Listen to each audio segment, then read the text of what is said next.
સંકટ વચ્ચે અન્ય એરલાઇન્સના ભાવ આસમાને પહોંચી ગયા છે। અન્ય એરલાઇન્સ કંપનીઓના ભાવ 5 થી 10,000 ગણો વધારો થયો છે।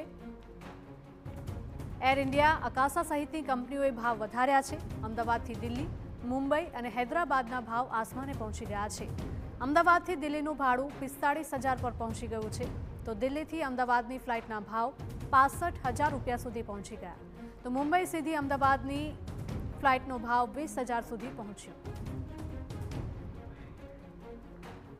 મોટી સંખ્યામાં પબ્લિકને અસર કરનાર ઇસ્યુ છે અને અત્યારની હાલની પરિસ્થિતિ જોતા ઇન્ટરનેશનલ જે ટ્રાવેલર છે ખૂબ હેરાન થઈ રહ્યા છે અને સાથે જરૂરિયાત કે કોઈ પણ સાજા માંદા પ્રસંગે જે લોકો આ એરલાઇન્સ ટિકિટ ઇમરજન્સીમાં કરાવી છે તેમની હાલત ખૂબ દયનીય છે।